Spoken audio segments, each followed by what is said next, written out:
Hello and welcome to Nationwide on the network service of the NTA, and I am Olajide Bello. Many thanks for joining us. Aside its constitutional responsibilities of lawmaking and oversight, which saw the passage of landmark bills like the Electoral Act 2022, the Ninth House of Representatives also made impact in key sectors for the well-being of citizens. National Assembly correspondent Lami Ali in this report highlights some activities of the Ninth House in 2022. The passage of the 2023 annual budget is the last legislative exercise in the year 2022 for members of the House of Representatives. It is also the last annual budget to be considered and approved by the Ninth House, as its life cycle terminates in June 2023. The appropriation bill brings the number of bills processed by the House of Representatives to more than 2,100. Among which are the Constitution Amendment bills, the highest number recorded so far in Nigeria's democracy. 346 bills have been passed at third reading, meaning we have completed work on everything, transmitted them to the President for assent. House members also passed several resolutions. One of the recent compelled the Central Bank of Nigeria, CBN, to review the cashless policy. We will be requesting to find out what that official assignment is that will keep the CBN governor away for almost 2 weeks. The issue of him coming was just to fulfill all righteousness. No, sir. The issue of him coming is in compliance with the law. Yeah, compliance with the law. It's not, we had already passed a resolution asking him to suspend the implementation of that policy. Give the man another chance to come, and when he comes, all these questions can be raised. I believe Nigerians will be convinced, and those of us who are here, foot soldiers of Nigerian people, will take the right decision on behalf of our people. The Ninth House of Representatives also placed its name on record, as it was instrumental to the resumption of university lecturers to classrooms after months of industrial action. This was followed up with a national summit on education to come up with best options on the future of tertiary education in Nigeria. The central public policy challenge is the conflict between the competing objectives of access and quality. How do we fund the quality tertiary education without imposing costs that make access to quality education impossible for most people? At the continental level, the Speaker convened the first conference of speakers of African parliaments with an agenda to free the continent from the burden of debt, which experts agree slows down economic growth in Africa. Unfair global economic system. Africa is rich but poor. We have everything, yet we have nothing. The issue of debt relief is an important one, and it's central to the economic policies and practices of our African government. And on a rather sad note, 2 House members died in 2022, bringing to 9 the number of Ninth House members that died since inauguration. The Green Chamber now has 6 months to deliver on what remains of its legislative agenda as Nigeria moves into the election year. From the National Assembly, Lami Ali, NTA News. Medical equipment considered to be critical for an improved healthcare delivery system, learning and research have been donated to the Abuja University Teaching Hospital, Gwagwalada, by the Romanian government in a bid to strengthen their relations. Charles Alpha reports. For years, the Romanian government Through its Agency for International Development, ROAID has provided support to Nigeria in so many ways, and the donation of medical equipment to the Abuja University Teaching Hospital is to further consolidate that relationship. Standard blood pressure machines, standard pulse oximeter, 1,000-bed linen of 6x6 hospital beds, and pillowcases were medical items donated to the teaching hospital. The Romanian government has been wisely assisting Nigerian governments certain places where they believe they will make impact. So this is just one of them. This is the first for this hospital, and I believe this will be the last. Cerebral manometer and then a pulse oximeter. This will help us in taking care of our patients. They are all very critical items. Talking about pulse oximeter, equipment that measure blood pressure, and all we can say is that we will make judicious use of them. The Romanian consul to Nigeria donated the items on behalf of the government, and it is provided within the mechanism of official development assistance granted by Romania as a donor state, with financing from the Romanian budget state and implemented by its embassy in the Federal Republic of Nigeria. Charles Alpha, NTA News. Minister of the FCT, Mohammed Musa Bello, has pledged FCT administration support to the police command in the discharge of its responsibility of securing the territory. The minister made the pledge when he received the new FCT Police Commissioner Idris Abubakar Sadiq, who paid a courtesy visit. The minister acknowledged the new CP's immense experience in policing and experience in the command, having begun his career in the police force in the FCT. He expressed optimism that the new CP will build upon the successes of his predecessors, saying that all of them had contributed immensely in the building FCT command to what it is today. He prayed that God grants the new CP success in the coming years. The FCT is intervening in a matter concerning allegations of land dispute between FCT indigents and the Nigerian army. Ifeanyi Ezumba reports. Following complaints from more than 17 communities in the FCT over encroachment of land and threats to demolition, the FCT Commissioner, Public Complaints Commission, Ezekiel Dalhatu, visited Tugan Maji community to see for himself the issue on ground. He said the matter has been lingering since 2009, revealing that the FCT minister did not allocate the alleged community land to the Nigerian army. FCT minister, the National Assembly and Presidency's attention were drawn to this lingering issue. Recently also, I've heard Mr. President giving directive that the Nigerian military should vacate that land forthwith, and that part of it, about 12,000 hectares, has been earmarked to Nigeria aviation for onward development of the second phase of the airport. But as we speak, development is still ongoing by Nigerian military. Spokesperson of the community, Comrade Adamu Ishaku, made known that the community has been living in a state of intimidation. Today, as you can all see, they've really placed pegs directly on our houses. The commissioner encouraged them to be law-abiding and not resort to violence, as the Federal Capital Territory Administration will meet with relevant agencies to address the matter. In Abuja, Ifeanyi Ezumba, NTA News. Governor Bala Mohammed of Bauchi State has given a shoot-at-sight order and Bandit to security operatives in Bauchi State following recent attacks on two communities in Al-Kaleri local government area of Bauchi State. Mahmoud Mohammed reports. 38-year-old Adamu Shehu is the native of Bagas village in Al-Kaleri local government area of Bauchi State. He is a father and a farmer whose life has taken a drastic turn due to attacks on his village by bandits. Adamu and his peers in Bagas village have decided to take their destinies into their own hands in order to defend what is remaining of their community after attacks by bandits that forced the over 600 residents of the village to flee. These are spots hit by bullets when the bandits attacked. 5 of us were kidnapped and a ransom of 3 million naira was paid. The situation is the same in Rimi village, just a few kilometers away from Bagas, where at least 1,000 people were forced to flee their homes after last Friday's attacks that left 14 people dead. Many houses burnt and cattle rustled. He came in around 4 p.m. and left by 6. Here, Governor Bala Muhammad and his entourage are on the ground for an on-spot assessment and also to sympathize with the communities.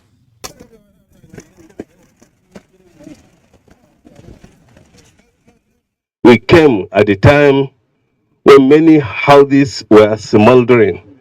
That is, at the time when the fire that was set to the village, making the villagers to live, was still burning. We are not going to waste our people just like that. Some of them were even born alive. They were burnt alive. Very callous. The recent attacks on Rimi and Bagas village are just few out of the many carried out on communities by bandits in Alkalere local government area in recent times. In Bauchi, Mahmoud Muhammad, NTA News. The International Press Institute database of killed journalists has documented a total of 66 journalists who were killed in connection with their work or lost their lives on assignment. 8 were female and 58 were male. This figure marks a steep increase from the total of 45 journalists killed in 2021. Spiraling attacks against journalists in Mexico as well as Russia's full-scale invasion of Ukraine were leading factors behind the rise in journalist killings. 14 journalists were killed in Mexico in 2022, the deadliest year for the country's media since 2017. Meanwhile, 8 journalists were killed covering Russia's war in Ukraine, including both Ukrainian and foreign reporters. This year saw other shocking attacks on journalists, such as the fatal shooting of Al Jazeera journalist Shirin Abu Akleh by Israeli forces while reporting on an Israeli raid in the West Bank in May. State's failure to ensure justice for attacks on journalists continues to provide fertile grounds for violence against the press. IPI calls on authorities around the world to end impunity for these crimes and to ensure the protection of journalists. With additional mandates which now include maritime and other subsectors in transportation, the Nigerian Safety Investigation Bureau says it will intensify efforts to improving safety in the industry. The Director General of the Bureau, Akin Olateru, stated this while releasing air accident reports in Abuja. Aliu Tukur reports. Accident Investigation Bureau to Nigerian Safety Investigation.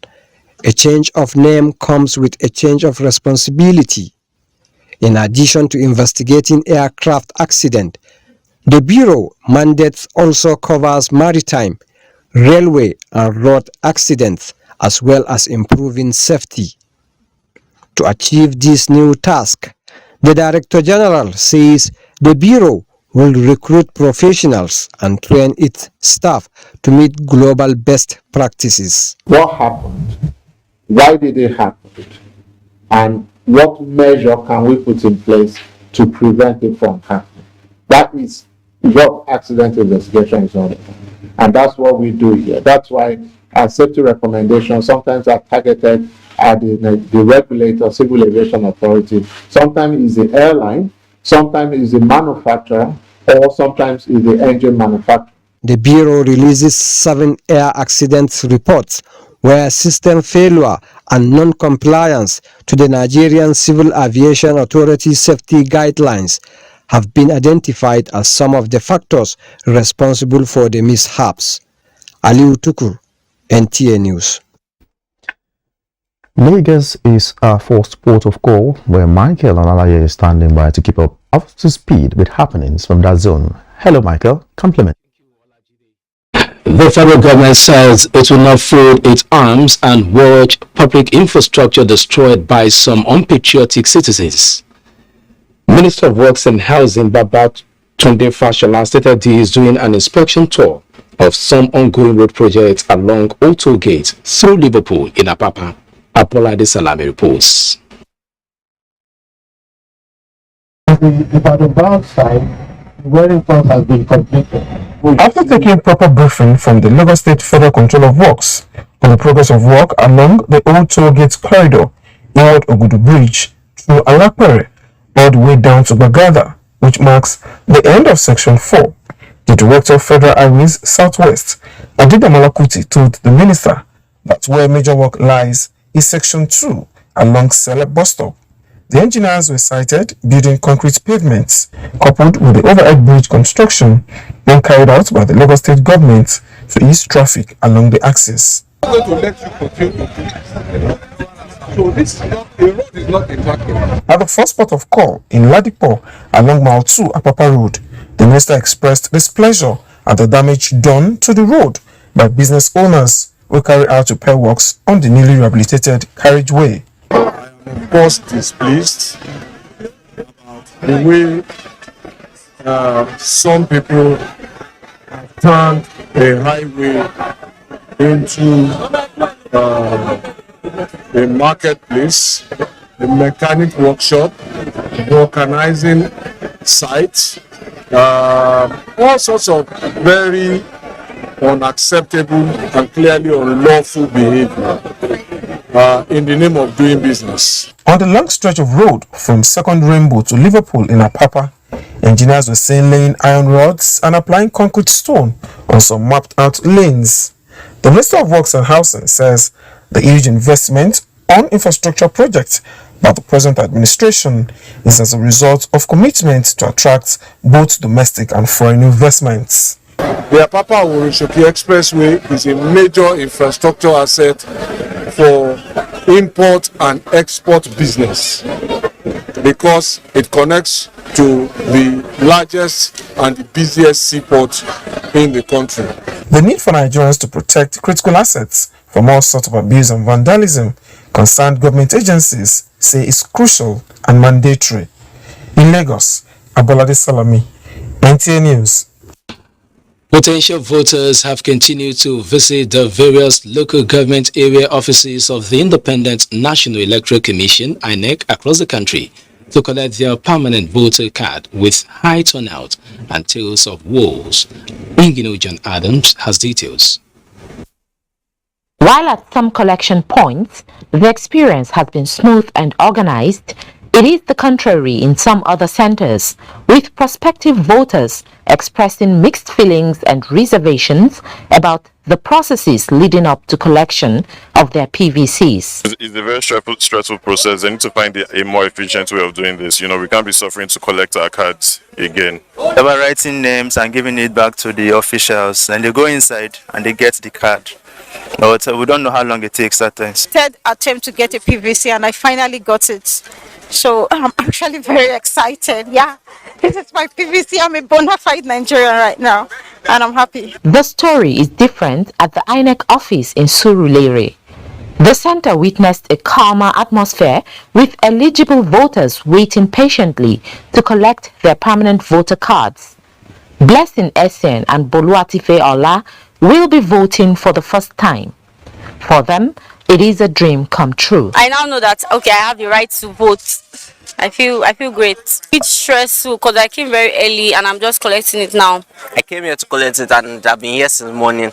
And although thankful that I collected it. While assuring Nigerians that the Commission is ready for transparent, free and fair elections, INEC, however, enjoined potential voters to take advantage of the collection period and get their cards, as the Commission will not extend the collection date.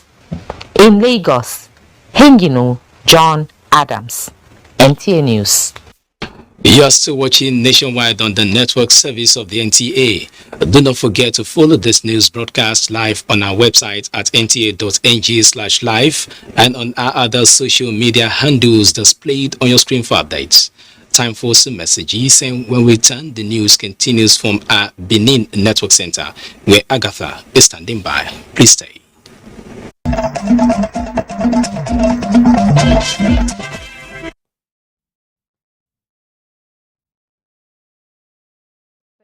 For staying on Nationwide, this is Benin and compliments of the season. A total of 436 constables have been added to the Nigerian police force with the passing out of 2021 Recruit Intake Course 2 at the Ugida Police Training School in Benin City. Goodluck Inaini has details of the passing out parade. The police constables were engaged in physically exciting and intellectually challenging training activities carefully designed to transit the recruits from civilians to professional police officers with the right orientation to meet the challenges of policing. The parade was reviewed by a representative of the IGP, AIG Zone 5, Lawan Tanko Jamita.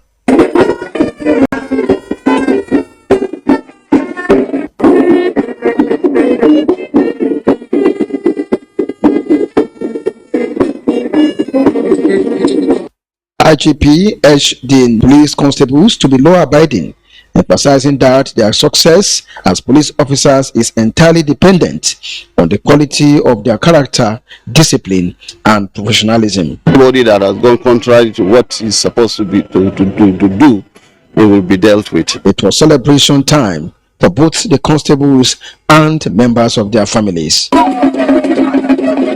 This exercise is part of the several steps taken by the federal government to address the manpower deficit in the Nigerian police force. In Benin, Goodluck Inaini, NTA.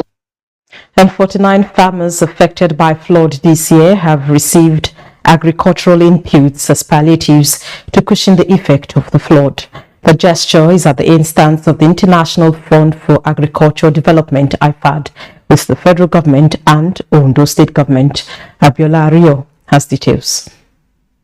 The farm inputs distributed were 280 bags of starter feed, 280 bags of fish feed, 84 bags of fertilizers, and 5,000 day-old chicks. Akinloye Tinubu, a master's degree holder in geophysics, was among the trained beneficiaries of IFAD Life ND project and empowered with 1,500 fishes. Unfortunately, his fish pond was destroyed by flood in August this year. I'm a trained fish farmer, so I will continue with the program. I wasn't expecting this, so this is just like a bonus, a plus to my farm, and it really affects my outcome and also my profits also. Project coordinator of IFAD in Ondo State, Ademola Olawale, said the donation was aimed at helping the victims of the flood disaster recover from their huge losses. So IFAD decided to give them support so that the interest that they have developed in the past can still be there. IFAD thought it necessary that they should be supported so that their business can be sustained. The State Commissioner for Agriculture and Forestry, Olayato Aribo, urged the beneficiaries to make judicious use of the inputs. The beneficiaries were trained in 4 major areas of poultry, fishery, cassava, and cocoa farming. In Akure, Abiola Rio, NTA News. That's our package. Olajide continues nationwide in Abuja.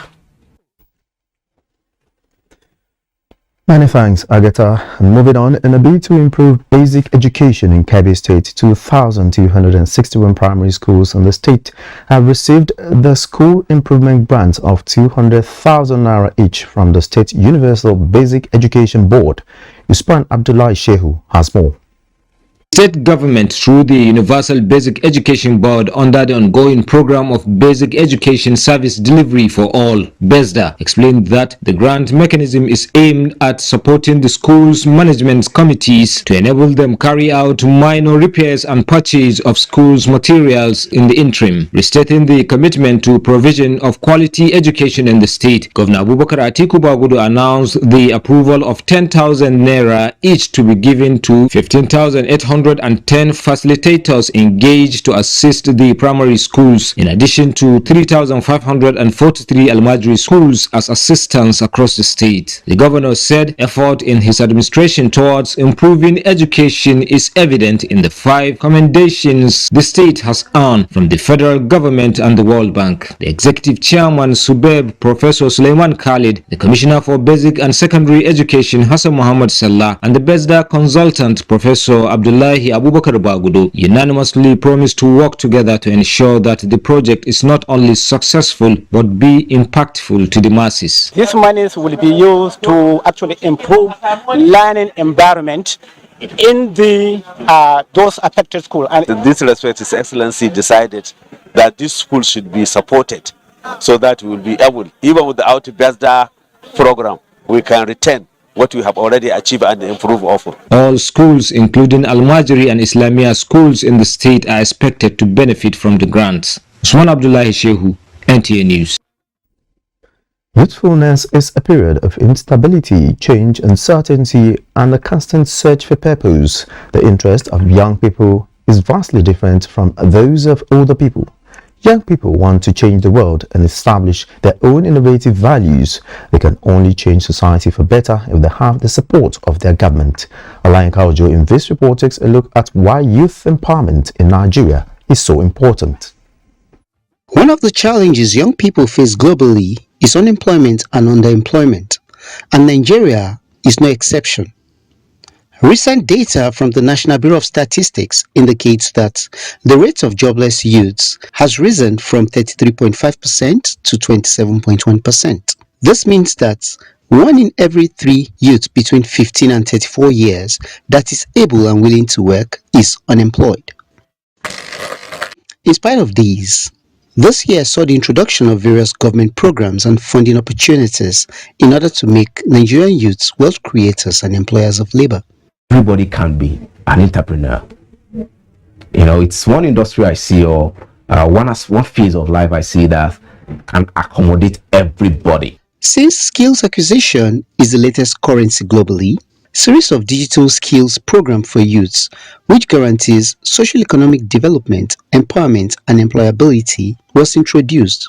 You have tech platforms developed. You can easily track whoever, wherever, and see how they are doing. Because of COVID, there has been a very huge boost in the growth of the local economy. A lot more people pivoted towards, like I said, electronic transfer. People who have never accessed any form of loan from the banks prior to the advent of fintech now having access to loans. They are not just now having access, but they are having timely access to this funding. Being a government that believes in lifting millions of Nigerians out of poverty, the latest is a plan for a youth bank. Our hope is that before the end of this administration, the National Youth Fund will now become the youth bank, such that the youth of this country will have their own banks. You can walk into a youth bank with your idea, sit with some experts, exchange your idea, they look at it, and then they decide the level of funding you can get. When we have such youth bank, the single-digit 5% loan we apply, and a couple of other considerations. A 4-year plan that will further achieve this is in place. It is the Nigerian Youth Employment Action Plan, with the support of the federal government. The NYSC Skills Acquisition and Entrepreneurship Development Program over the years have been championing the crusade of self-reliance through training of core members in different skills sets. As available jobs cannot cater for the teeming population, acquiring a skill is the way to go. People I've acquired will really help me, and I believe after the service here is going to help me, because I cannot say that work is actually difficult, but with this work I think I can feed myself and feed my family. I'm just interested in bead making because it's part of culture. Skills I learned from the camp, I think I will be able to have something doing even if I didn't have if I didn't get job. To further expand its impact as well as increase its success stories at complementing other government efforts to make young Nigerians self-reliant, the NYSC is working on establishing a trust fund. We cannot afford to record any failure. And as Nigeria continues its journey of nation building, young people and experts are hopeful of better days ahead. Alain Kaujo, NTA News. Christian youth groups in Bauchi State have advocated for visionary leadership, regardless of faith or tribal affiliation, at all levels to make Nigeria greater. The report. Even though same faith ticket has been opposed by many in some quarters, But this Christian support group in the Stefa Balewa and Ogoro federal constituency are of the option that Nigeria needs a visionary leader, regardless of faith, to make the country great. The support group, through its spokesman, who is the APC candidate for House of Representatives, Godfrey Manasseh, maintained that the current APC presidential candidate has all it takes to govern Nigeria. In agreement that we want more of this from APC. We will support APC so that 2023 APC will do more for us. The group emphasized that their choice is informed by the track record of the candidates.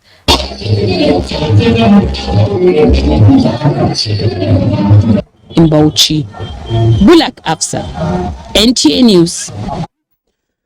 Now, Enugu is our next port of call, and comfort is our guide. Comfort, compliments of the season.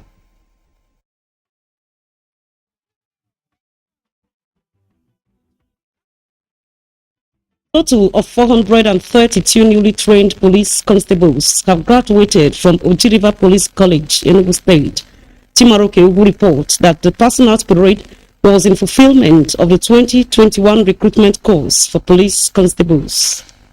The 432 recruit constables were trained for 6 months in police professional duties, law and legal studies, liberal studies, parade and professional conduct. Presenting the trained recruit constables to the Inspector General of Police for commissioning, the Commandant of Police College, Oji River, maintained that they have been equipped in areas that will make them professionals in the field.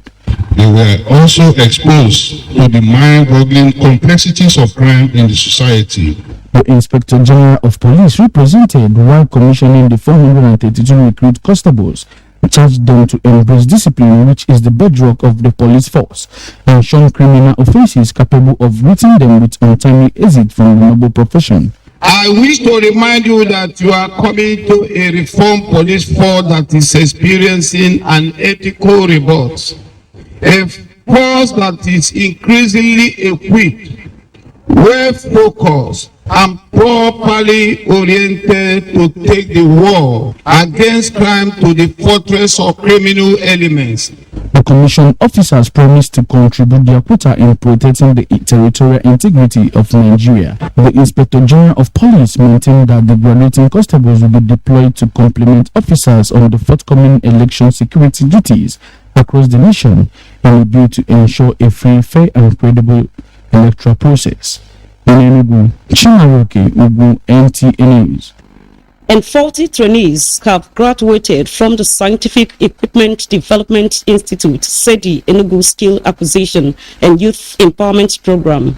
Chika Ugu reports that beneficiaries of the program were drawn from various states in the country. SEDI Enugu has continued to train youths in various skills to boost the economy, reduce the rate of unemployment, and make them self-reliant. These 40 participants were drilled for 3 weeks on machine building, woodwork, electrical wiring and installation, as well as information communication technology (ICT). The acting managing director, SEDI Enugu represented, urged the graduates to extend the knowledge acquired from the training to other people and also become employers of labor. You have learned how to help yourself. It will be evident when you bring job by yourself. Resource persons advised the beneficiaries of the skill acquisition training and youth empowerment program to put into practice what they have learned. Instead, you believe in sticking to standards, doing things rightly. When you do it, well, people will ask you, where did you learn? Where were you trained? What you have got to, you can create job and make money. The graduates were presented with empowerment kits and certificates. This gesture by the federal government, beneficiaries believe will go a long way in transforming their lives and impacting positively in the society at large. We did surface wiring and conduit wire. Have been well equipped with the practical, which is going to enable me to teach my students very well and as well practice what I've learned here. The graduates presented some of their handiworks in Enugu. Chika Ugu, NTA News. That's a contribution from here. Remember, you can follow this news broadcast live on our website at www.nta.ng/live and all our social media handles displayed on your screen for updates. Thank you very much, and that's the much we can take on Nationwide at this moment. We're joining our outside broadcast for a live broadcast. Many thanks for being with us on Large Day Bello.